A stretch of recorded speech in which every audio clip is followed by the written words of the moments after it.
Este es uno de esos vídeos en los que les hablo de mi vida. Puedo entender que no le interese en absoluto, pero bueno, ahí va. Hola. En octubre de 2023 les conté que por mi 50º cumpleaños iba a realizar un viaje iniciático por Asia. Soy un firme defensor de los viajes como herramienta de redención, de iluminación y de ruptura con tu presente. Cuando empecé a viajar a lo loco descubrí que el tiempo cambia cuando empiezas a hacer las maletas. De repente, estás expuesto a un huracán de sabores, olores, colores, personas y experiencias que hacen que el tiempo se dilate. Las semanas se sienten como meses, los meses se sienten como años. En mi libro, usted se encuentra aquí, de hecho exploro que los antiguos griegos ya habían puesto un nombre a esa sensación. Por un lado, tenemos el cronos, el tiempo mensurable, el que miden los relojes y los calendarios, un coñazo. Y por otro, está el kairos, el tiempo percibido, el tiempo que preñas con sensaciones, con momentos irrepetibles, con instantes que recordarás toda tu vida. Los viajes son tal vez la experiencia vital que más inundan de kairos el cronos. Y se han convertido en una forma crucial de aportarme la sensación de no estar desperdiciando el poco tiempo que tengo en este planeta. De hecho, creo que si en algún momento nos prohíben viajar, mi vida habrá perdido todo su sentido. Bueno, en aquel momento, con los 50 llamando a mi puerta, sentía que de alguna forma estaba enfrentándome a un cambio de ciclo y decidí forzarlo con un viaje. En su momento, el viaje resultó ser una catástrofe. Estuve enfermo durante todo el tiempo y estando en Camboya el día de mi cumpleaños, murió una persona muy importante en mi vida. Sin embargo, ese cambio que quería provocar se ha consumado. Y, dado que el destino es caprichoso, el cambio llegó del modo más insospechado. Y ustedes tienen gran parte de responsabilidad en ese cambio. En cierto modo, me han cambiado a ustedes la vida. Verán, entre ese viaje y hoy se han producido 3 eventos muy importantes para mí y ustedes son responsables directos de 2 de ellos. Por un lado, mi empresa de locuciones se está resintiendo vorazmente con la llegada de la inteligencia artificial. Estoy facturando 1/3 de lo que facturaba en su momento. Clientes que se gastaban considerables sumas de dinero para grabar sus centralitas, sus narraciones de documentales, sus cuñas de radio y sus megafonías, de repente se esfumaron. Me siento un poco como un escriba en 1450 ante la prensa de Gutenberg. A estas alturas de mi vida, eso me importa relativamente poco. Yo ya tengo todo pagado. Y la verdad es que no soy dado a grandes lujos. Pero no puedo evitar imaginar la sensación horrible que debe ser un padre de familia que ve que su empresa se va a la mierda y te pilla sin reservas. En mi libro también cuento cómo nació el estoicismo, en las mismas costas en las que vivo. Zenón de Quitión era un comerciante que apostó todo a una carta. Se subió a un barco con todas sus pertenencias para ir a comerciar a Atenas, volverse jodidamente rico, y una tormenta envió directamente toda su riqueza al fondo del mar. Cuando lo rescataron, aquí en Lárnaca, él dijo una frase que quedará para la historia del pensamiento occidental. El destino ha querido que ahora tenga yo más tiempo para filosofar. Esa es la esencia misma del estoicismo. No han de afectarte las circunstancias que no puedes controlar. Si mi empresa se va a la mierda porque durante muchos años hemos alimentado a las máquinas con ficheros de audio, las máquinas acabaron por procesarlos y ahora son capaces de reproducir nuestra voz con una fiabilidad insultante, pues chico, ¿qué quieres que le haga? El destino ha querido que ahora tenga yo más tiempo para filosofar. Bueno, ahora es cuando entran ustedes en la ecuación. Este es el segundo evento crucial en el que se bifurca mi vida. Durante el viaje de los 50 senté las bases de lo que sería el libro Usted se encuentra aquí. Pretendía ser un manual ligerito y sencillo para abrir las puertas a las artes de vida que ayudaron a los antiguos griegos a navegar en un mundo confuso, difícil de comprender y que a menudo se siente indiferente. Partía de la premisa de que los libros de filosofía, chico, no se venden. Si vendía 2000 ejemplares podía darme con un canto en los dientes. Pero entonces llegó la preventa. Y ustedes empezaron a agotar ediciones, una tras otra. La editorial no daba abasto, la distribuidora no daba abasto, las tiendas no daban abasto y allá por septiembre de 2024 me encontré con esas colas interminables que seguramente hayan visto ya, en las que la gente esperaba 7 horas para darme un abrazo. Cada vez que ustedes compraron un libro, cada vez que me dieron un abrazo, ustedes me estaban regalando esperanza. Ustedes estaban cambiando el curso de mi vida. Ustedes me prometían que tal vez llegaría a ser escritor. Ser escritor era el sueño de un niño de 8 años que vivía en Padrón, al lado de la casa donde vivió y murió la poetisa gallega Rosalía de Castro. Rosalía fue mi referente infantil. Otros tenían a Mazinger Z, a Parchís o Bigote Arrocet. Yo tenía a Rosalía de Castro. Sí, era un niño raro. Porque, miren, aquella casa, al lado de la nuestra, la casa museo de Rosalía, era de alguna forma un anclaje palpable, real, de lo que para muchas personas es un ideal, ese concepto etéreo, volátil, de alguien que vive de escribir, de motivar a los demás con sus palabras, de motivar con sus palabras. Se materializaba, se hacía alcanzable, real. Allí vivió Rosalía. Durante mi infancia y adolescencia tuve la suerte de conocer y estrechar la mano a bastantes escritores y siempre tenía la misma sensación de irrealidad, de admiración ciega. Pude conocer a Gonzalo Torrente Ballester, a Camilo José Cela o a José Saramago. Siempre la misma sensación. Eran gigantes a cuya sombra yo podía cobijarme y soñar. Así pues, la publicación de Usted se encuentra aquí fue el segundo gran acontecimiento que ha provocado un cambio en mi vida. Fabián Cebarrio de Quitión, pese a haber perdido su barco lleno de riqueza, tenía un propósito real y tangible. Lo que han hecho ustedes con este libro es mágico, es algo que no se repite en la vida, es una rareza increíble en una industria, la editorial, que también vive sus propios desafíos en este universo cambiante e imprevisible que vivimos. Así que gracias, de corazón. 10 ediciones después, gracias, 25.000 gracias, una por cada ejemplar que ustedes han comprado, porque sé que a muchos de ustedes el libro a lo mejor les importa un carajo, y lo han comprado porque me quieren. Y esa sensación es abrumadora. Así que, gracias por contribuir a algo inesperado, extraordinario. Pero lo que sucedió a continuación, el tercer acontecimiento consecuencia del segundo, lo que ustedes han conseguido con mi vida, es incluso más extraordinario. Creo que muy pocos escritores logran firmar 2 contratos editoriales más a la vez en un solo año. Y con 2 de las editoriales más relevantes de habla hispana. Y yo acabo de firmarlos. Gracias a ustedes. El primer libro está ya casi escrito y saldrá a la venta en Navidades de este año. Se trata de una revisión en profundidad de la sección de mi canal que más éxito ha tenido, si no contamos con los minutos del odio. Los engranajes de Occidente. En él voy a diseccionar cómo nuestra sociedad occidental ha decidido implosionar en una gran nube de mierda. Estudiaremos el fenómeno de la manipulación política, el feminismo, el wokismo, el despunte de las nuevas derechas y todos los engranajes gripados que están desembocando en un caos en el que Occidente cede sin rechistar el control del mundo a Oriente. O mucho me equivoco, o este es el libro que ustedes querían que escribiera porque le va a dar argumentos para bofetear a su cuñado el rojo hasta en el velo del paladar. El segundo libro es el que yo quería escribir. Y verá la luz, previsiblemente, en primavera de 2026. Déjame hablarte de Nana y cómo la conocí. Muchos de ustedes posiblemente conocerán la historia un poco, siento repetirme, pero allá va. Hace ahora 16 años, como pasa el tiempo, me volví loco. Decidí cerrar mi empresa.com, que iba como un tiro, y me monté en una moto para dar la vuelta al mundo. Por cierto, yo no sabía nada de motos, pero esa es otra historia.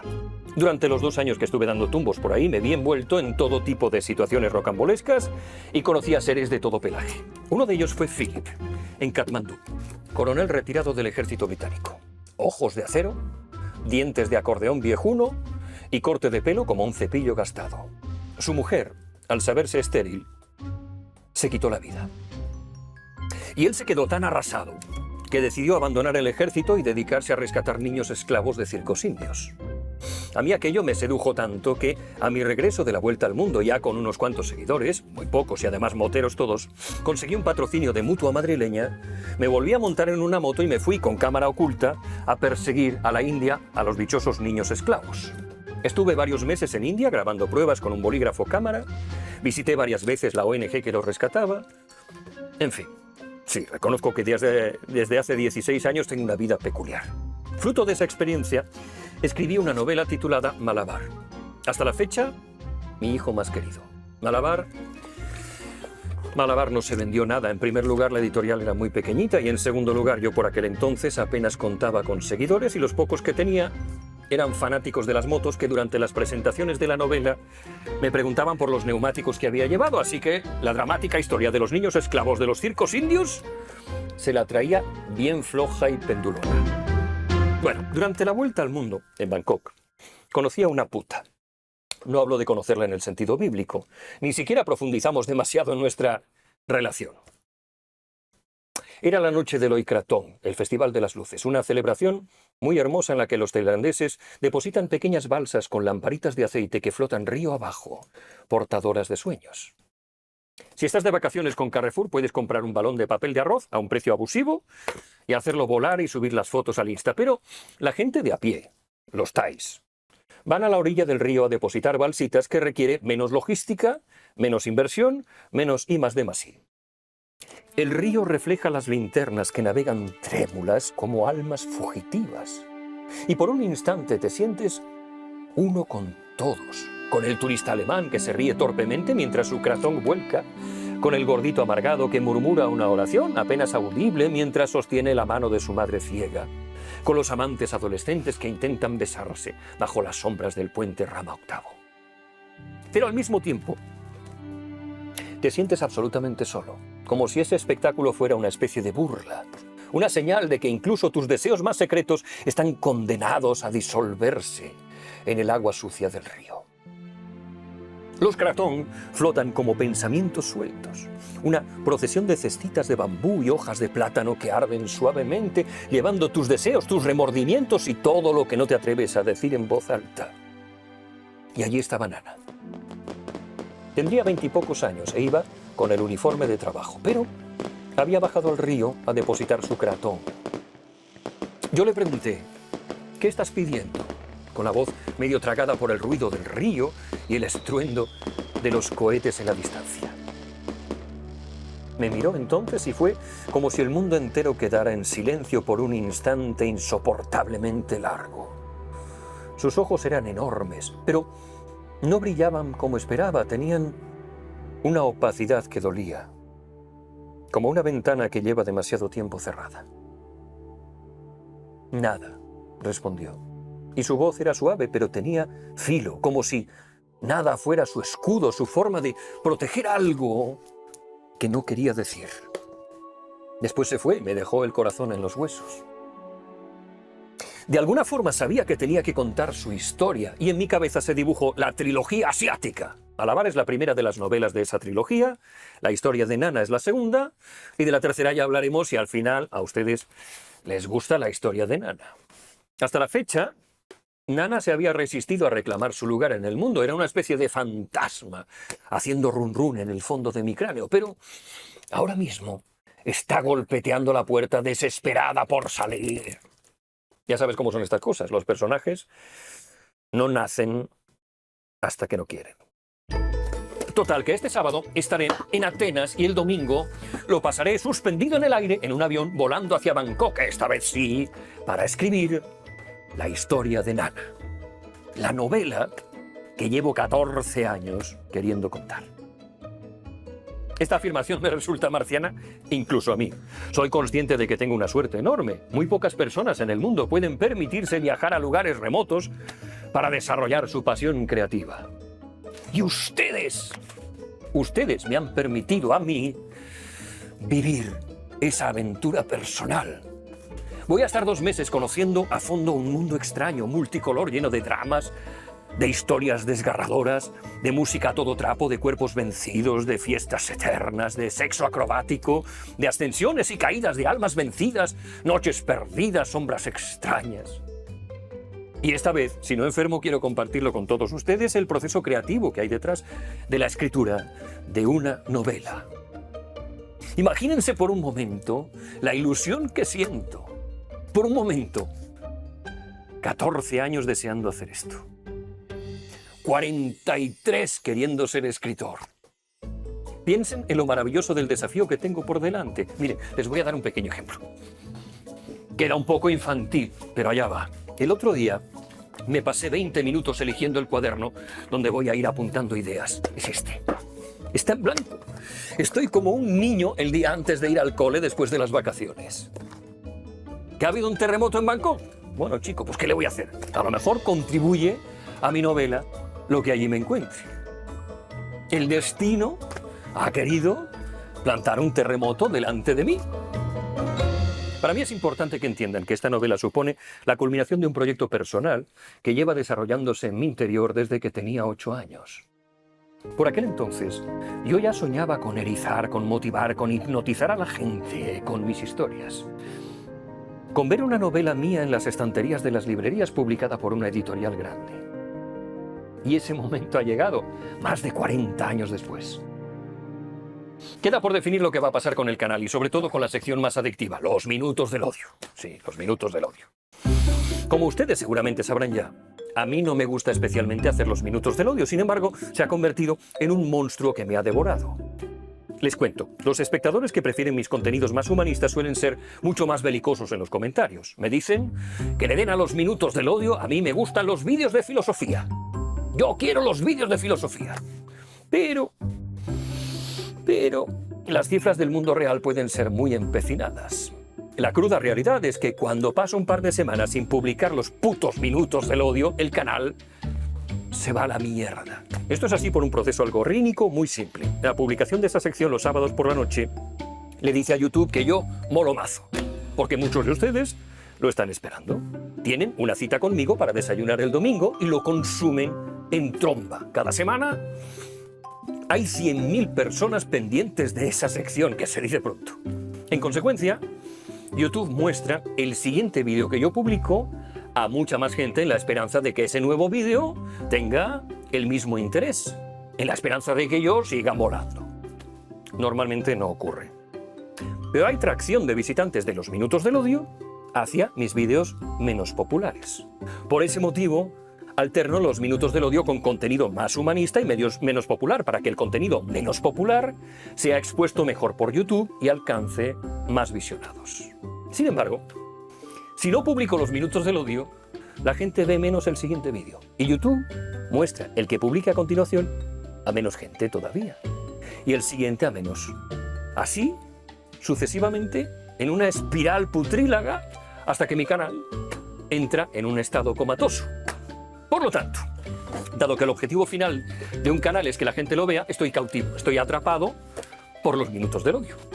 Ustedes me obligan a publicarlo. Esta es otra cosa que tengo que asumir estoicamente. La payasada va a tener que formar parte de mi vida. Lo máximo que puedo hacer para protestar es incluir el chillido del cerdo periódicamente para irritarlos a ustedes, para castigarlos por someterme a esta esclavitud algorítmica.